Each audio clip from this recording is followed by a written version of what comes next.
In business, the Ministry for Fisheries and Aquaculture says it will be roping in artisan fishermen in the observation of a closed season this August. The closed season for fishing is part of efforts by the ministry to allow the sea to replenish fish stock. Speaking to Joy Business, the Deputy Minister for Fisheries and Aquaculture, Francis Kingsley Atukujo, said besides industrial trawlers, the ministry will include artisanal fishermen to ensure efficiency of the initiative.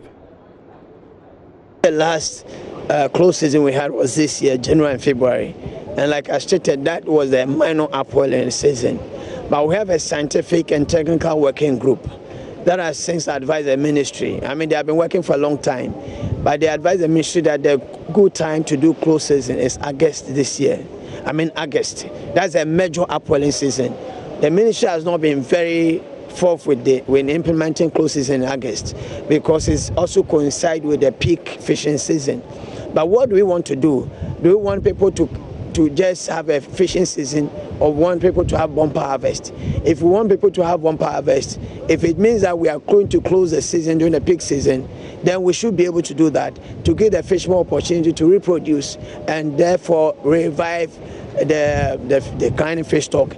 I'm telling you that if we can allow this thing to continue for even 2 or 3 years, the fish stock will recover quickly because one fish can lay about 700,000 eggs or 7 million eggs in a season in just one way. All the yellow thing they have here, when they pour out, some of them is about 7 million. So if we take one fish, potentially are taking 7 million fish out of the sea. So when we allow these people to recover during the peak season, when they become very fertile, a lot of them are getting fertile, and we can have the close season, we can have a lot of them giving out their seed and replenishing the seed quickly. So we are looking at implementing a close season in August. And what we also want to, what we have been advised to do, that it should cut across all the sectors, both that is now the semi-industrial and then the industrial will all experience this close season. And it is something that when the ministry announces, we want everybody to come on board, everybody to support us, because we need to take drastic actions, calls for drastic measures. We need to take drastic measures to recover our fisheries. And finally, before we go for sports, government says the country's recent positive remarks by ratings agencies shows that it's on the right track with policies aimed at stabilizing the economy. 2 ratings agencies, Standard & Poor's and Moody's, have all affirmed Ghana's ratings at B, but with a positive outlook. Deputy Minister of Information Kojo Oppong-Nkrumah tells Joy Business the development could impact positively on Ghana's cost of borrowing. The need to rebase the economy after a certain period is one that has always been explained to us.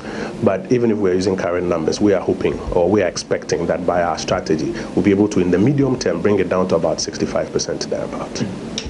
Standard & Poor's, the worry for many people is about how investors will take some of these debt numbers. Standard & Poor's quickly has come in. They are optimistic about the growth, the outlook for the economy. There's no need to worry about these numbers because they are optimistic about what government is doing.